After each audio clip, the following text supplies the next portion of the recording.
សូមជូនរឿងកង្កែបនិងរដូវប្រាំងនៅក្នុងភូមិមួយនៃជីទន្លេមានកង្កែបពីរញាក់រស់នៅជាមួយគ្នាក្នុងស្រះទឹកធម្មជាតិដ៏ស្រស់ស្អាតខ្ញុំពិតជាស្រឡាញ់ការដាំដំណាំនេះណាស់ខ្ញុំចូលចិត្តគេងលើផ្កាឈូកប៉ុណ្ណោះលោកយាយទីប្រាប់កង្កែបថារដូវក្តៅនឹងមកដល់ឲ្យពួកគេចូលរៀបចំទឹកទុកកូនទឹកនឹងអស់ឆាប់នេះហើយត្រូវរៀបចំវាទុកជាមុនអាយ៉ាយាយទឹកនៅច្រើនណាស់មិនអស់ទេ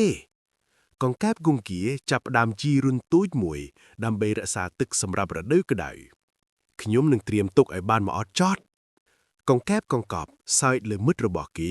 ដោយគិតថាការជីគឺពិបាកពេកហេចាំទឹកអស់សិនមើលទៅក៏មិនអីដែរព្រះអាទិត្យចាប់ផ្ដើមក្តៅដល់ស្រះជិតអស់ទឹកអាយ៉ាខ្ញុំក្តៅពេកហើយតាលឥឡូវឃើញសារៈសំខាន់នៃការរៀបចំហើយឬនៅទឹកនៅស្រះជិតអស់ហើយកង្កែបកង្កប់ស្ថិតនៅអារម្មណ៍អស់សង្ឃឹមអូយខ្ញុំមិនគិតថាវានឹងអស់ទឹកលឿនបែបនេះទេមកនេះគ្នាចែកទឹកឲ្យតែឯងខ្លះបាន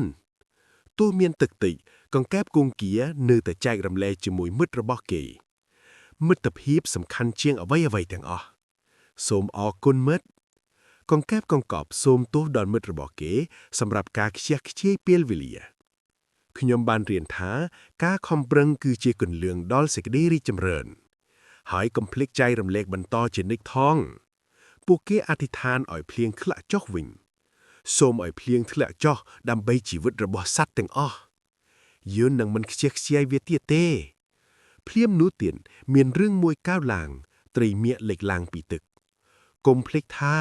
ការចែករំលែកនិងការខំប្រឹងប្រែងនឹងនាំមកនូវសេចក្តីសុខ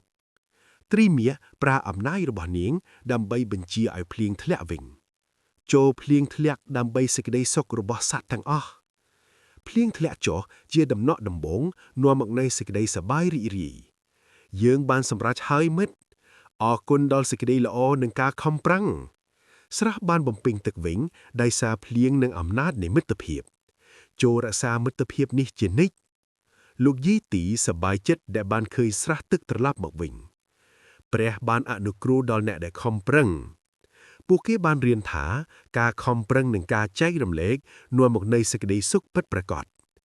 មិត្តយើងបានរៀនមេរៀនដ៏មានតម្លៃមួយហើយបាទមិត្តខ្ញុំនឹងចងចាំវាជានិច្ច